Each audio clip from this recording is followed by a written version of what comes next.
हम लोग पढ़ रहे हैं ब्रीदिंग एवं रेस्पायरेशन। इस टॉपिक से संबंधित पहले भी एक वीडियो बनाया है पार्ट 1 के नाम से। उसमें हमने पढ़ा है क्या कि रेस्पायरेशन और ब्रीदिंग क्या होता है, इन दोनों शब्द में क्या अंतर होता है, ये हमने पढ़ा उसमें। और अलग अलग जीवों में किस प्रकार के ब्रीदिंग रेस्पायरेशन होता है उसको हमने पढ़ा है। तो उस टॉपिक को भी, उस वीडियो को भी आप जरूर देखें। पार्ट 1 के नाम से हमारे चैनल पे उपलब्ध है वो। अब ये हमारा जो है ये पार्ट 2 है इस टॉपिक का। इसमें हम लोग पढ़ेंगे ह्यूमन रेस्पायरेटरी सिस्टम। इंसान के अंदर कैसा सिस्टम होता है रेस्पायरेशन के लिए, किस प्रकार से रेस्पायरेशन और ब्रीदिंग ह्यूमन में होता है, इस चीज़ को इस वीडियो में हम लोग जानेंगे। ठीक है, तो हमारा जो बॉडी है इसमें बहुत सारे प्रकार के सिस्टम है। सिस्टम क्या होता है, तो अगर बायोलॉजी में सिस्टम की बात की जाए, है ना, किसी लिविंग बॉडी के सिस्टम की बात की जाए तो उसका डिफिनेशन क्या होगा, तो group of different organ which perform a particular function. Hindi में बोले सीधा सीधा तो क्या होगा, बहुत सारे ऑर्गन का समूह, बहुत सारे अंगों का समूह जो एक खास काम करे, उस पूरे समूह को क्या कहा जाता है, सिस्टम कहा जाता है, तंत्र कहा जाता है। ठीक है, जैसे है डाइजेस्टिव सिस्टम, पाचन तंत्र, रेस्पायरेटरी सिस्टम ये है, सर्कुलेटरी सिस्टम जिसको ट्रांसपोर्ट सिस्टम के नाम से भी जाना जाता है, नर्वस सिस्टम। अगर हम बात करें डाइजेस्टिव सिस्टम का ही, तो उसमें बहुत सारे ऑर्गन, माउथ है, ओसोफेगस है, स्टोमक है, स्मॉल इंटेस्टाइन है, लार्ज इंटेस्टाइन है, सभी मिलकर क्या कर रहा है, एक एक वो काम कर रहा है, क्या, खाना पचाने का। ठीक है, सबका अलग अलग काम है लेकिन सब क्या कर रहा है, एक मकसद का काम कर रहा है, क्या चीज़, खाना पचाने का। तो यहाँ भी यही चीज़ है कि अलग अलग ऑर्गन का समूह है जो एक सिस्टम बना रहा है जिसको रेस्पिरेटरी सिस्टम कहते हैं। इसमें ब्रीदिंग का काम किया जाता है, ऑक्सीजन लेना और कार्बन डाइऑक्साइड को छोड़ने का काम किया जाता है। इसका मेन ऑर्गन क्या है, हमारा लंग्स है। कौन है, लंग्स है। और लंग्स के साथ साथ और भी छोटे मोटे ऑर्गन्स हैं जो मिल करके क्या करते हैं, एक सिस्टम का निर्माण करते हैं जिसका नाम है ह्यूमन रेस्पिरेटरी सिस्टम। पहला इसमें हमारा जो पार्ट है ह्यूमन रेस्पिरेटरी सिस्टम का वो है नोस्ट्रिल। क्या है, नोस्ट्रिल, ये पहला भाग है इसका ह्यूमन रेस्पिरेटरी सिस्टम का, जो कहाँ होता है, ये हमारे बाहरी वातावरण में खुला हुआ रहता है। अगर आप ऊपर वाला ओठ देखेंगे तो उसके ऊपर दो छेद दिखाई देगा, उस छेद को ही बोला जाता है नोस्ट्रिल। ये जो नाक है, कहाँ है हमारा, ऊपरी ओठ के ऊपर है हमारा ये नाक, और इस नाक में दो छेद दिखेगा। आप उंगली से घुसाइएगा तो दोनों उंगली घुस जाएगा इस छेद में, उसको बोलते हैं हम लोग नोस्ट्रिल, नाक का छेद। ठीक है, अब इस नोस्ट्रिल के ऊपर जाइएगा तो आपको पाइप जैसा दूर दिखेगा, पाइप, दोनों छेद में क्या दिखेगा, पाइप जो ऊपर तक जाता है। ठीक है, जैसे यहाँ पे ये हमारा क्या है, इस तरह से दो पाइप दिखाई देगा, ये हमारा दो नाक का छेद है, और दोनों नाक के छेद में क्या है, एक छोटा पतला पतला पाइप है। जब वो नाक भर जाता है कचड़ा से तो अंगुली घुसाते हैं नाक में और निकालते हैं तो हमको पाइप जैसा महसूस होता है दोनों तरफ। ये दोनों पाइप है जिसको हम लोग बोलते हैं नेजल पासेज। क्या बोलते हैं, नेजल पासेज, हिंदी में इसको बोला जाता है नासिका वेसम। अब ये सभी जाकर, ये दोनों पाइप जो है वो आगे जाकर के एक सिंगल पाइप बन जाता है। ठीक है, सिंगल चैम्बर बन जाता है जिसको बोलते हैं हम लोग नेजल चैम्बर। क्या बोला जाता है इसको, नेजल चैम्बर। ये दोनों नोस्ट्रिल का जो पाइप है वो दोनों जाकर के एक एक ही पाइप में चेंज हो जाता है जिसको हम लोग नेजल चैम्बर कहते हैं। अब ये नेजल चैम्बर आगे जाकर के एक और चैम्बर होता है जिसको बोलते हैं फेरिंग्स। ठीक है, ये कॉमन चैम्बर है किसके लिए, फूड पाइप के लिए, जो मुंह का जो पाइप है उसके लिए, और जो नाक से जो पाइप जा रहा है नेजल चैम्बर उसके लिए, दोनों के लिए कॉमन है। दोनों जाकर के इस जगह पे खुलते हैं। ठीक है, जैसे अगर हम बनाने की बात करें तो यहाँ हम बना सकते हैं कि ये हमारा आया नाक वाला नली और ये हमारा आया मुंह वाला नली, और दोनों आकर के यहाँ पे क्या हो गया, खुल गया। ठीक, और फिर आगे जाकर के ये दोनों क्या होते हैं, डिवाइड हो जाते हैं। ठीक है, ये हमारा फेरिंग्स हो गया, ये क्या हो गया, फेरिंग्स, जो कि एक कॉमन चैम्बर है, कॉमन नली है। किसके लिए, ये मुंह से आने वाला नली के लिए और ये नाक से आने वाला नली के लिए, दोनों क्या है, दोनों के लिए क्या है, ये कॉमन है। दोनों आकर के इसमें खुलते हैं और फिर आगे जाकर के दोनों अलग हो जाता है। एक बन जाता है ओसोफेगस, जो मुंह का नली था वो ओसोफेगस में बदल जाता है, फूड पाइप जिसको कहते हैं, और जो नाक से नली जो आया था उसको ट्रेकिया में बदल जाता है। किसमें, ट्रेकिया में बदल जाता है, जिसको हम लोग श्वास नली कहते हैं। ठीक है, तो ये था हमारा फेरिंग्स। फेरिंग्स के बाद क्या होता है, ट्रेकिया आता है। ठीक है, ट्रेकिया से पहले भी एक पार्ट आता है जिसको बोलते हैं हम लोग लैरिंग्स, जिसे साउंड बॉक्स भी बोलते हैं, वॉइस बॉक्स भी बोलते हैं, जो कार्टिलेज का बना हुआ होता है। इसको हम लोग आगे पढ़ेंगे, ठीक है। लैरिंग्स और फेरिंग्स में क्या अंतर होता है उसको देखते हैं, ठीक है।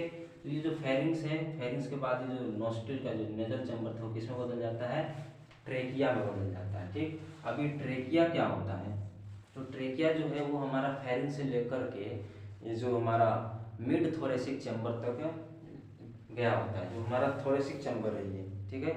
ये जो छाती वाला भाग है इसको हम लोग थोरेसिक चैम्बर कहते हैं, और ये जो पेट वाला भाग है इसको हम लोग बोलते हैं एब्डोमिनल चैम्बर कहते हैं, ठीक है। एब्डोमिनल कैविटी कहते हैं या चैम्बर कहते हैं, इसको बोलते हैं थोरेसिक कैविटी।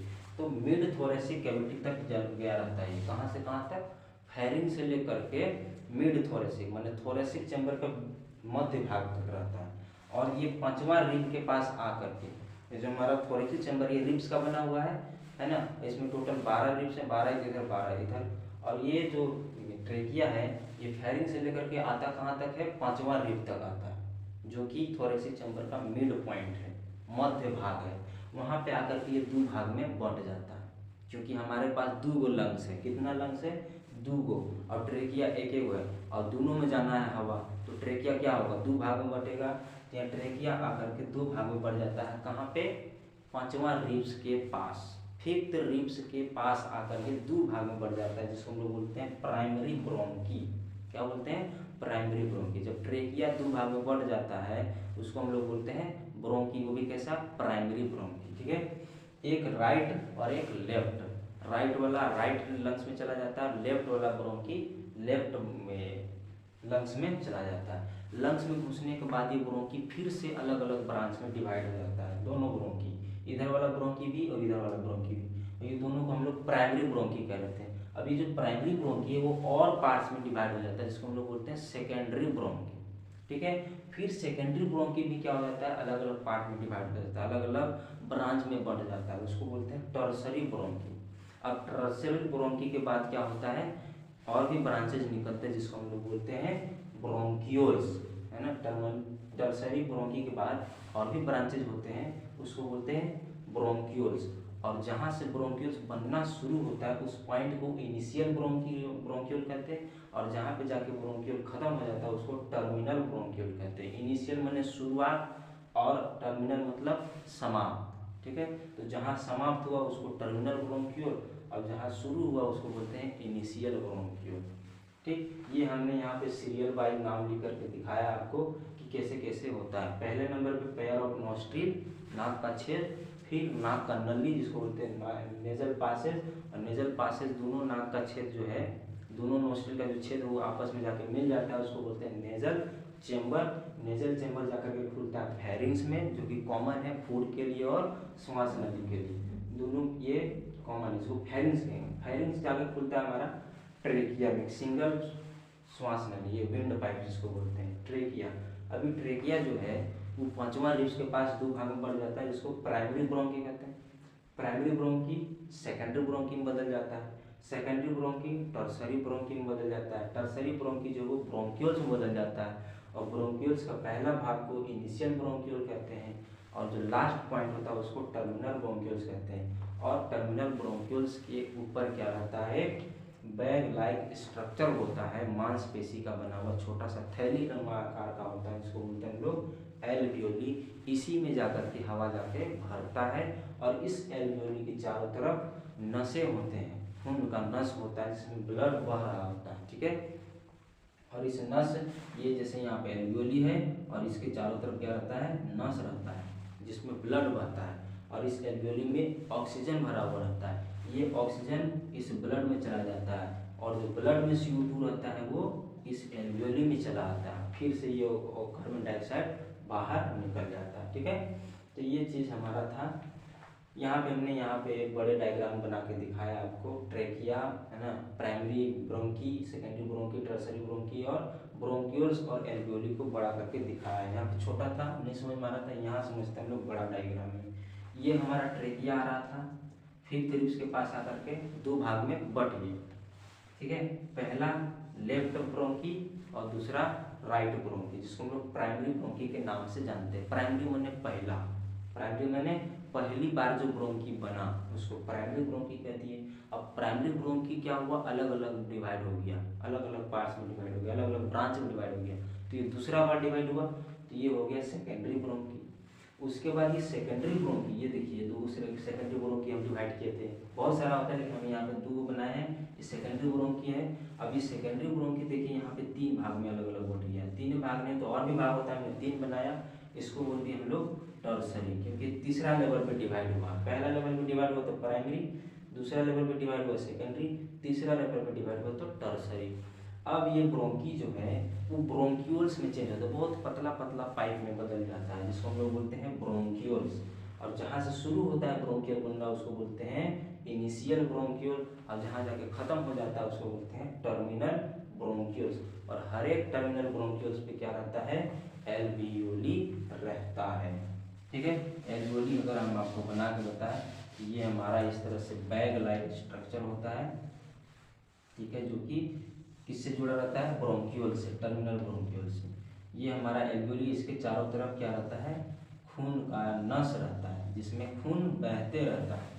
ठीक है, यहाँ पे ब्रोंक्यूल में क्या, ये एल्वियोली में क्या आता है, O2 आता है, और ये O2 इसमें आकर के भर जाता है, और इस ब्लड में ये जो नस इसमें क्या हो रहा है, ब्लड। ठीक है, और ये ब्लड क्यों है यहाँ पे, इस O2 को रिसीव करने के लिए, तो ये O2 को ब्लड में भेज दिया जाता है, किस माध्यम से, डिफ्यूजन के माध्यम से। ठीक है, O2 यहाँ पे ज़्यादा है और ब्लड में O2 कम है, यहाँ पे डिफ्यूज होकर के O2 कहाँ चल जाता है, ब्लड में, और इसी ब्लड में CO2 आया रहता है, कहाँ से, सेल के पास से। सेल में जब रेस्पायरेशन होता है तो वहाँ पे CO2 बनता है, उस CO2 को पकड़ के ब्लड कहाँ ले आता है, लंग्स के पास, एल्वियोली के पास। ठीक है, लंग्स के एल्वियोली के पास। अब यहाँ ब्लड में CO2 की मात्रा ज़्यादा और यहाँ कम है, यहाँ O2 का मात्रा ज़्यादा है और यहाँ O2 का मात्रा कम है, यहाँ CO2 का मात्रा ज़्यादा है और यहाँ पे CO2 का मात्रा कम है। तो यहाँ से एल्वियोली से O2 ब्लड में चला जाता है और CO2 ब्लड से किस में चला आता है, एल्वियोली में चला आता है, और ये एल्वियोली से फिर कहाँ निकल जाता है, बाहर निकल जाता है। ठीक है, अब हम लोग जानते हैं ह्यूमन रेस्पिरेटरी सिस्टम के मेन ऑर्गन के बारे में। हमने भी पढ़ा कि ह्यूमन रेस्पिरेटरी सिस्टम में कौन कौन सा चीज़ है, क्या है। अब इसमें हम लोग पढ़ते हैं कि जो ह्यूमन रेस्पिरेटरी सिस्टम का मेन ऑर्गन है वो क्या है, लंग्स है।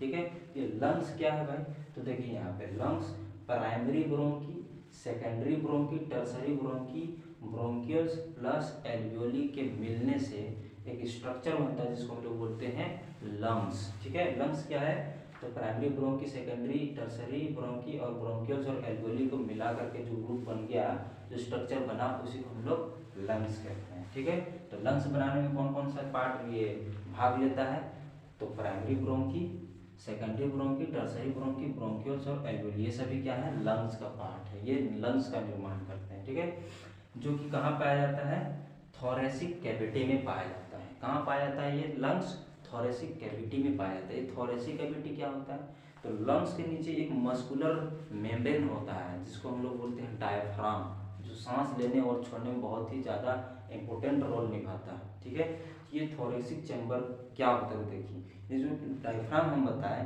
ये डायफ्राम जो है वो गर्दन से नीचे और कमर से ऊपर का जो बॉडी का हिस्सा है, ठीक है, ये गर्दनिया से जो गर्दन है, ये इससे नीचे जो हिस्सा है और कमर से जो ऊपर वाला जो हिस्सा है, इसको ये डायफ्राम 2 भाग में बांट देता है। कितने भाग में, 2 भाग में। डायफ्राम से नीचे जो है वो पेट वाला हिस्सा है और डायफ्राम से जो ऊपर है वो हमारा छाती वाला हिस्सा। तो जो छाती वाला हिस्सा है इसी को हम लोग बोलते हैं थोरेसिक कैविटी, और जो नीचे है डायफ्राम से नीचे जो पेट वाला हिस्सा है इसको बोलते हैं हम लोग एब्डोमिनल कैविटी। तो हमारा जो लंग्स है वो किस कैविटी में है, थोरेसिक कैविटी में है। किसमें, थोरेसिक कैविटी में। ठीक है, और बना किसकी चीज का, ये primary bronchi, secondary bronchi, tertiary bronchi, bronchial और एल्वियोली, इन सब का मिल करके बना हुआ है ये लंग्स। इस लंग्स के चारों तरफ 2 मेम्ब्रेन होता है, डबल मेम्ब्रेन होता है। ठीक है, डबल लेयर मेम्ब्रेन होता है। इस मेम्ब्रेन में 2 लेयर होता है, पहला लेयर एक्सटर्नल और दूसरा इंटरनल। ये जो बाहर की ओर दिख रहा है इसको हम लोग एक्सटर्नल लेयर कहते हैं। ठीक है, और जो अंदर की ओर है उसको हम लोग बोलते हैं इंटरनल लेयर। और इस लेयर का, इस मेम्ब्रेन का नाम होता है फ्लूलर मेम्ब्रेन, फ्लूलर मेम्ब्रेन। और इन दोनों मेम्ब्रेन के बीच में एक फ्लूइड भरा हुआ रहता है। क्या भरा रहता है, फ्लूइड, जिसको बोलते हैं फ्लूलर फ्लूइड, जो कि फ्रिक्शन कम करता है। फ्रिक्शन माने घर्षण, लंग्स और ये है किसमें, थोरेसिक कैविटी में। अगर ये मेम्ब्रेन नहीं होता तो लंग्स जो है वो थोरेसिक कैविटी से क्या होते रहता, रगड़ाते रहता। सांस लेते हैं तो हमारा छाती जो है फूलता है, उसे कूदता है, तो इस क्रम में क्या होता है, हमारा लंग्स रगड़ा जाता, किससे, थोरेसिक कैविटी से, थोरेसिक चैम्बर से, ठीक है। तो इससे रगड़ाने से बचाने के लिए जो ना लंग्स ये क्या है, तो नाजुक है, रगड़ा जाता था हमारा यहाँ बैलून जैसा स्ट्रक्चर फूट जाएगा, तो फिर हवा क्या हो जाएगा, निकल जाएगा, हमारा बहुत नुकसान हो जाएगा। तो इस चीज़ से बचाने के लिए इस लंग्स के चारों तरफ एक लेयर बना दिया गया है और उस लेयर में एक फ्लूइड भर दिया गया है जो फ्रिक्शन को बढ़ा देता है, ठीक है। और ये फ्रिक्शन से रगड़ाने से बच जाता है कौन, हमारा लंग्स का जो पार्ट्स है पूरा वो थोरेसिक चैम्बर से रगड़ाने से बच जाता है। किसके कारण, प्लूरल मेम्ब्रेन के कारण। ये डबल लेयर होता है, एक इंटरनल जो कि लंग्स के साइड होता है, इंटरनल लंग्स की तरफ होता है, और एक्सटर्नल जो होता है वो थोरेसिक चैम्बर के साइड होता है, ठीक है। ये जो ये थोरेसिक चैम्बर के साइड है बाहर वाला, और अंदर वाला किसके साइड है, लंग्स के साइड है, ठीक। और इसका काम क्या है, लंग्स को फ्रिक्शन से बचाना, किसके फ्रिक्शन, थोरेसिक चैम्बर से रगड़ाने से बचाना। ये थोरेसिक चैम्बर है, ये लंग्स है, अगर इसके बीच कुछ नहीं होता तो ये डायरेक्ट क्या होता, फूलता, तो इसके साथ सट जाता, सिकुड़ता, तो ऐसे फूलते सटते जाता, अलग होता सटता, अलग होता सटता, अलग होता, इससे क्या होता, रगड़न हो जाता है इन दोनों में, रगड़न से हमारा जो लंग्स है इसमें नुकसान हो जाता है। इस चीज़ से बचाने के लिए इसके चारों तरफ क्या है, मेम्ब्रेन है, प्लूरल मेम्ब्रेन, और इस मेम्ब्रेन के बीच में फ्लूइड होता है, उसको बोलते हैं प्लूरल फ्लूइड। ये एमसीक्यू क्वेश्चन पूछा जाता है कि प्लूरल मेम्ब्रेन में कौन सा फ्लूइड होता है, तो प्लूरल फ्लूइड होता है। और कौन सा ऐसा मेम्ब्रेन है जो लंग्स को फ्रिक्शन से बचाता है, तो क्या है, ये प्लूरल मेम्ब्रेन है। कितने लेयर होते हैं इसमें, तो 2 लेयर होते हैं, ठीक है। तो ये हमारा था लंग्स, ठीक। थोरेसिक चैम्बर की अगर हम बात करें तो थोरेसिक चैम्बर किस चीज़ का बना है, तो इसमें 4 भाग है, 4 चीज़ों से मिलकर बना हुआ है। पीछे की ओर देखें, ये हमारा थोरेसिक चैम्बर है, थोरेसिक कैविटी। अगर पीछे की ओर देखें तो हमारा यहाँ पे है बैकबोन, और आगे की ओर देखें तो यहाँ है वो सिंगल हड्डी जिसको हम लोग बोलते हैं स्टेरनम, है ना। स्केलेटल सिस्टम आपको पढ़ाएंगे। ये स्टेरनम आगे की ओर होता है, पीछे की ओर बैकबोन होता है। साइड से देखें तो साइड में क्या है, 12 वो रिब्स है ना। और नीचे से देखें तो डायफ्राम है, चारों तरफ से बंद है ना। एक इसको बोलते हैं एयर टाइट कैविटी है ना। हमारा जो थोरेसिक चैम्बर है या थोरेसिक कैविटी वो क्या है, चारों तरफ से घिरा हुआ है, पीछे से बैकबोन से घिरा हुआ है, आगे से स्टेरनम से घिरा हुआ है, और साइड से रिब से, और नीचे से डायफ्राम से। और ये एक एयर टाइट कैविटी बना देता है जिसमें हवा भरा रहता है, पैक रहता है हवा, ठीक है। ये हमारा था लंग्स और थोरेसिक चैम्बर, ठीक। ठीक है, हमने अभी रेस्पिरेटरी सिस्टम पढ़ा। रेस्पिरेटरी सिस्टम में हमको 2 शब्द मिला, एक लैरिंग्स और एक फेरिंग्स। फेरिंग्स और लैरिंग्स क्या होता है, इसमें बहुत ही कंफ्यूजन होता है, तो उस कंफ्यूजन को हम आपको दूर करने का कोशिश करते हैं कि लैरिंग्स क्या है और फेरिंग्स क्या है। देखिए, हमने पढ़ा कि नाक से जो नली आता है उसको हम लोग नेजल चैम्बर कहते हैं, ठीक है।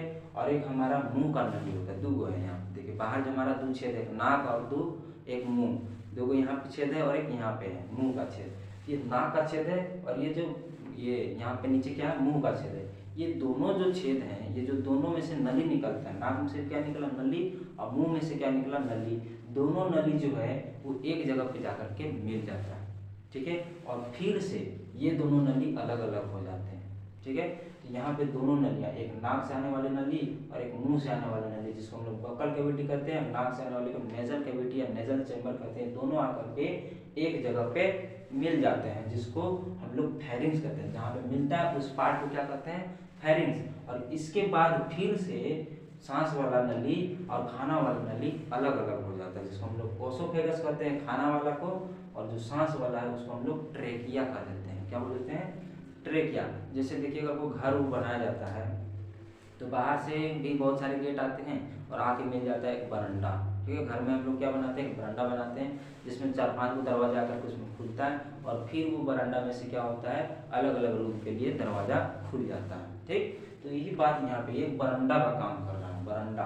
बाहर से आने वाला भी नली इसमें खुल रहा है, और यहाँ से भी अंदर के लिए नली अलग अलग खुल रहे हैं, ठीक है। तो फेरिंग्स क्या है, एक बरंडा का काम कर रहा है। इसको कॉमन चैम्बर भी कहते हैं, ठीक है। कॉमन चैम्बर क्यों कह दिए, क्योंकि ये दोनों नली के लिए कॉमन है, ये दोनों नलियाँ यहाँ पे आकर के मिल जाती है, इसलिए कॉमन चैम्बर है। अब इस कॉमन चैम्बर से दोनों नलियाँ फिर से अलग होती है, सांस वाला नली और भोजन वाला नली भी दोनों फिर से क्या हो जाती हैं, अलग अलग हो जाता है। जो खाना वाला नली वो किस में बदल जाता है, ओसोफेगस में, जिसको फूड पाइप भी कहते हैं। और जो सांस वाला नली वो किस में बदल जाता है, ट्रेकिया में। किसके बाद, फेरिंग्स के बाद। अब देखिए ओसोफेगस तो सीधा सीधा ये फूड वाला चला गया ओसोफेगस में, लेकिन जो सांस नली है इसके ऊपर, ट्रेकिया के जस्ट ऊपर, जैसे ही ये सांस नली में बदलता है तो यहाँ पे एक अलग सा स्ट्रक्चर रहता है जिसको हम लोग बोलते हैं लैरिंग्स। फेरिंग्स के जस्ट नीचे और ओसोफेगस के जस्ट बगल में एक कार्टिलेज का बना हुआ स्ट्रक्चर होता है जिसको हम लोग लैरिंग्स कहते हैं, और इसका नाम होता है वॉइस बॉक्स। ये वॉइस बनाने के लिए, हमारे शरीर में वॉइस उत्पन्न करने के लिए, है ना, आवाज निकालने के लिए एक स्ट्रक्चर दिया जाता है, वो कार्टिलेज का बना होता है। इसका नाम क्या होता है, लैरिंग्स। अब ये कहा किया जाएगा कि ये हवा वाला नली के ही ऊपर काहे रहता है, तो आवाज निकालने के लिए ना इस बॉक्स में हवा का जरूरत पड़ता है। जब भी हम लोग बोलते हैं तो हमारे अंदर से हवा निकलता है, और वो हवा कहाँ से आएगा, ट्रेकिया, ये हवा वाला नली है तो इसी में से हवा आएगा। तो हवा पास होना चाहिए किसमें, वॉइस बॉक्स में। जब भी आवाज निकालना होगा तो हमको वॉइस बॉक्स से क्या करना होता है, हवा को निकालना पड़ता है, हवा को गुजारना पड़ता है। तो ये हवा को गुजरेगा कहाँ से भाई, जहाँ से हवा आएगा। हवा कहाँ से आ रहा है, ट्रेकिया से आ रहा है। ठीक, तो ये ट्रेकिया से होते हुए हवा आता है, इसलिए ट्रेकिया के ऊपर ही क्या बनाया गया है, लैरिंग्स। जैसे ही हम लोग हवा नीचे अंदर से निकालेंगे, ट्रेकिया से होते हुए किस में आ जाएगा, लैरिंग्स में, और इसमें आवाज उत्पन्न होगा, आवाज निकलेगा। ठीक है, इसलिए लैरिंग्स कहाँ दिया गया है, ट्रेकिया के जस्ट ऊपर। ठीक है, तो लैरिंग्स जो है वो फेरिंग्स के जस्ट नीचे एक वॉइस बॉक्स है जो कार्टिलेज का बना होता है, और उसके नीचे से क्या स्टार्ट होता है, हमारा ट्रेकिया स्टार्ट होता है। समझ गए, तो ये था हमारा फेरिंग्स और ये था हमारा लैरिंग्स। फेरिंग्स क्या है, तो कॉमन चेंबर है फूड पाइप के लिए और विंड पाइप के लिए, और जो लैरिंग्स है ये वॉइस उत्पन्न करने वाला एक ऑर्गन, एक स्ट्रक्चर है जी, किसका बना होता है, कार्टिलेज का। और इसको ट्रेकिया के ऊपर ही क्यों दिया गया है, ओसोफेगस के ऊपर क्यों नहीं दिया गया, तो भाई इस लैरिंग्स को हवा चाहिए, क्या चाहिए, हवा, वॉइस उत्पन्न करने के लिए इसको हवा चाहिए, और हवा किस नली में रहता है, ट्रेकिया में। इसलिए यहाँ पे इसको जो लैरिंग्स को है वो ट्रेकिया के ऊपर बनाया गया है, ताकि जब भी हम हवा निकालें तो ट्रेकिया से होते हुए हवा किस में आ जाए, लैरिंग्स में, और इससे आवाज उत्पन्न हो जाए। अब देखिए जब हम लोग खाना खाते हैं तो ये तो कॉमन चेंबर है, हवा भी इसी से आ रहा है और खाना भी इसी से जा रहा है। तो अगर खाना हम निगलेंगे तो क्या हो सकता है, खाना इसमें भी आ सकता है, क्योंकि दोनों चेंबर एक ही जगह, दोनों का मुंह एक ही जगह खुल रहा है। एक ओसोफेगस है और एक हमारा लैरिंग्स है, लैरिंग्स होते हुए ट्रेकिया, तो इसमें भी खाना आ सकता है। जब हम लोग खाना को निगलेंगे तो क्या हो जाएगा, छेद तो दोनों जगह है, तो खाना तो दोनों में घुसेगा, इधरों घुसेगा और इधरों घुसेगा। तो इससे बचाने के लिए यहाँ पे एक कवर दिया रहता है, ढक्कन। ठीक है, क्या दिया रहता है, ढक्कन दिया रहता है। जब भी खाना हम लोग निगलते हैं ये ढक्कन क्या कर लेता है, इस लैरिंग्स के नली को ढक देता है, लैरिंग्स की नली को क्या कर देता है, ढक देता है, जिससे खाना लैरिंग्स में ना जाकर के किसी में चला जाता है, ओसोफेगस में। जैसे ही हम लोग निगलते हैं ये ऐसे आकर के इसको ढक लेता है। यहाँ का द्वार क्या हो गया, बंद। कौन खुला है भाई, ओसोफेगस वाला। तो ये भोजन किस में चला जाता है, ओसोफेगस में। और जब भी हम लोग सांस लेते हैं तो ये फिर से ढक्कन क्या हो जाता है, खुल जाता है। ये बंद कब रहता है, जब हम लोग खाना खाते हैं, उसके बाद ये खुला ही रहता है। ठीक है, और जो लैरिंग्स का जो द्वार है, ये जो लैरिंग्स का जो द्वार है उसको हम लोग ग्लोटिस कहते हैं। ये जो द्वार दिख रहा है इस द्वार को हम लोग ग्लोटिस कहते हैं, और इस ग्लोटिस को ढकने के लिए जो स्ट्रक्चर बनाया गया उसको बोलते हैं इपीग्लोटिस कहते हैं। ठीक है,